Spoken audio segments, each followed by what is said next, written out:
Next on CBS 8 News Live at 6. Gas siphoning is happening more and more across San Diego, with some tanks being drilled from underneath to steal the gas. Helping you find the cheapest gas prices no matter where you are in the county, and all you need is your phone. We'll explain how it works.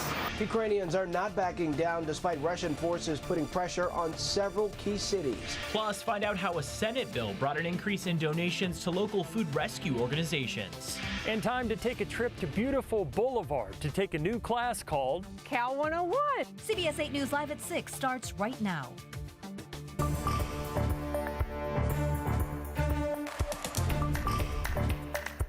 Gas prices started dropping around the country last week as oil fell back below $100 a barrel. But for our gas prices here in San Diego, they just keep going up. Good evening, and thanks so much for joining us on this Monday. I'm Marcella Lee. I'm Carlo Cicchetto. Gas prices in California are the highest in the country right now, and today prices went up in San Diego for a 27th day in a row. The average across the county is now $5.92 a gallon. That's 20 cents more than it was just last week. And take a look at this. At this time last year, we were paying an average of $3.92 across San Diego County, a full $2 less a gallon just 1 year. Doesn't that look so nice? The good old days, right? The sign said $3.92. Meantime, striking workers could send those prices even higher. More than 500 steelworkers at Chevron's Richmond refinery up in the Bay Area say they plan to walk off the job at midnight after contract negotiations between the union and the company broke down.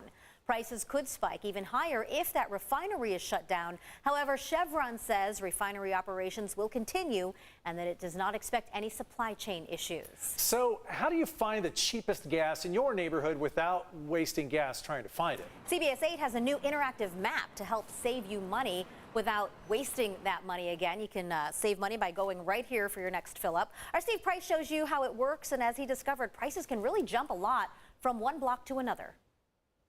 It's hard to believe I'm saying this, but gas at $5.59 a gallon is actually a bargain. Another station less than 2 blocks away has it for $6.29, 70 cents a gallon more. And that's what we're finding around the county. The prices vary greatly at stations that are just a couple blocks from each other.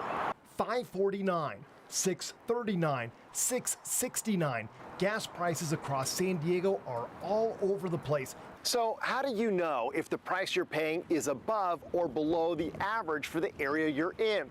Well, at CBS8.com, we've made finding the best deals a quick click away. Once you're on our website, click gas prices in San Diego, and you'll be directed to a map with prices at stations all over the county. Using your mouse, click on the map and then drag it to the area you want to see. You can also click on the plus sign to zoom in on a particular area. Next, click on a price and the gas station's name and address will pop up. In this case, the Phillips 66 on Poway Road is $5.59, and just down the street, the 7-Eleven is $5.83, 24 cents a gallon more. And check this out, in Chula Vista, San Diego gasoline is $5.57 a gallon, and you can see from our map that right across the street, the Shell is $5.99, 42 cents a gallon more. In El Cajon, the Chevron on Mollison is $6.09, but just on the other side of the 8, 2 stations are $5.59. Definitely worth the drive. Unfortunately, prices are constantly changing, so even now, these may be slightly off.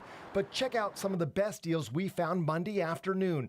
Noil in Otay Mesa was the cheapest at $5.39 a gallon. Sinclair in Scripps Ranch was $5.47. Town Center Gas in Tierra Santa came in at $5.49, and Speedy Mart in El Cajon was $5.55. Costco's, including the one in Chula Vista, also came in on the lower side. Most of the gas stations here in San Diego are still charging under $6 a gallon. In fact, the average price for a gallon of gas in San Diego today is $5.88. But we did find several that are charging more than $6. In fact, some of them a lot more. A Chevron on Palm near the 805 in the South Bay is charging $6.39. The Shell on Dove Canyon in Rancho Bernardo is $6.42. And the Sunoco in Rancho Santa Fe came in at $6.60. But topping them all, a Mobil in Oceanside charging $6.69. Oil experts predict that things are not going to improve anytime soon because spring break is just around the corner and many families are planning driving trips, which means demand, even at these higher prices, will stay strong. In Claremont, Steve Price, CBS 8. And remember, you can get the latest prices right there on your phone. Just text the word gas to 858-571-8888, and then we'll send you a link to that interactive map showing you gas prices across the county. And along with the rising gas prices, we're seeing a jump in reports of gas thefts across San Diego.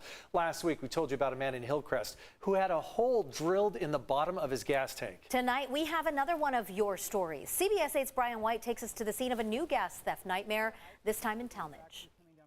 Richard and Patsy Hughes were walking along this sidewalk in Talmadge a couple days ago when they noticed a gas leak coming from a car right here. We were walking down here and you could smell the gas. So I looked around and I could see this stream of gas coming down the street. I looked under the car. That's when Richard realized where the gas was coming from. There was just a constant stream of gas, maybe a liter a minute, coming out of the bottom of the gas tank. I looked and I smelled it too and go, oh my God, it's really pouring out of there, running down the street. Any flame or any lighter could have just set it off. With gas leaking out of this Toyota Tacoma truck all over the road, they decided to call the authorities. So we called 911. Within 5 minutes, a fire truck was here. A drill hole was found on the underside of the gas tank, which the fire crew plugged up to stop the leak. They shoveled dirt to absorb the spilled gasoline and cleaned up the area as best they could. So far, no suspects have been identified. They obviously didn't empty the tank when they punctured it, so they took maybe $10 worth of gas and caused $1,000 worth of damage to the truck. He's right. In another one of your stories that I reported last week, we talked to Mitch Munden, who had his car parked on 7th Avenue in Hillcrest. From where I could see, it was actually coming down right about there. That's the gas tank, if you can see it right there. The tank on his Toyota 4Runner had been drilled from underneath, spilling gas everywhere, and the repair was costly. The total cost of the repairs was $1,345 for a new fuel tank, and then all the wiring and whatnot that goes with it. Because of what they've seen, Richard and Patsy won't even park their cars on the street anymore. It's just not safe to leave your car out here at night anywhere. So we keep both our cars in the garage, even though it's a tight squeeze. In Talmadge, I'm Brian White for CBS 8. All right, Brian, thanks. Today, Supreme Court nominee Judge Ketanji Brown Jackson started what is a historic confirmation process. If confirmed, Jackson would become the first black woman on the Supreme Court. Judge Jackson currently sits on the D.C. Circuit Court of Appeals. She's also been a district judge, public defender, and served on the U.S. Sentencing Commission. My parents taught me that unlike the many barriers that they had to face growing up, my path was clearer, so that if I worked hard and I believed in myself in America, I could do anything or be anything I wanted to be. Abortion, gun control, and Jackson's sentencing record are all topics likely to dominate the remainder of her confirmation. Justice Clarence Thomas is currently the second black man to serve on the Supreme Court. Justice Thurgood Marshall was the first.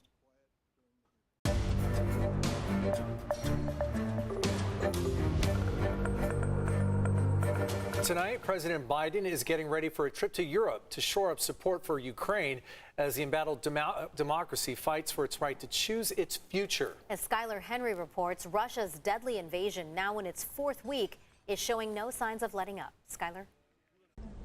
Marcella and Carlo, good to see you. Well, the Pentagon says that Russia has increased their long-range ballistics and bombardments of Ukrainian cities and population centers. Meanwhile, happening on the ground, we know that Ukraine continues to defend itself from Russian forces. Here at the White House, President Biden met with his European counterparts earlier today to talk about ways that their countries will continue to stand with Ukraine, while also talking about ways to continue to put more pressure on Russia economically. Surveillance video shows Russian troops opening fire on protesters in the occupied Ukrainian city of Kherson. Russian missiles are also pounding targets in Kyiv. At least 8 people were killed in an attack Monday on a shopping mall. Russia claims the shopping center was being used to store weapons, but the U.S. lays the blame squarely at Russia's feet. Each day brings more harrowing attacks, more innocent men, women, and children killed. In the hard-hit port city of Mariupol, leaders have rejected Russia's offer to allow civilians to leave in exchange for surrender. A senior U.S. defense official tells CBS News the southern city is becoming increasingly isolated, but overall, the Russian invasion remains largely stalled.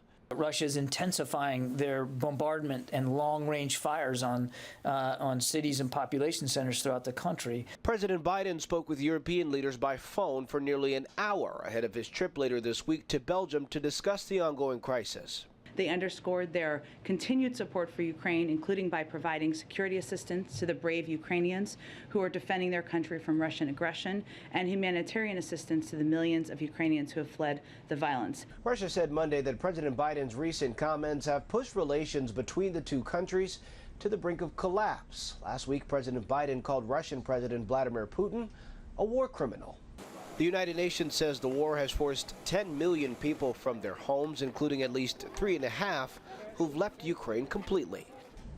Now, something else that we've been talking about are the civilians who have lost their lives in between this conflict. According to the United Nations, more than 900 of them have died since this conflict began. More than 70 of them have been children. We're here at the White House. I'm Skyler Henry, CBS 8. Thanks, Skyler. Roughly 47,000 grocery store workers in Southern California could soon go on strike. Members of the United Food and Commercial Workers Union started voting today to authorize a strike against Ralph's, Albertsons, and Vons. Talks for a new labor contract stalled after the old one expired this month. Workers say they just want fair wages.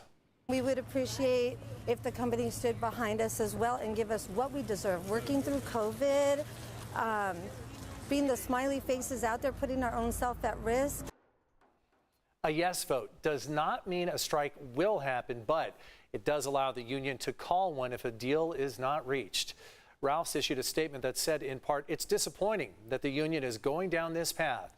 The company has not received any notice of wrongdoing from the National Labor Relations Board. You can read their whole statement on our website.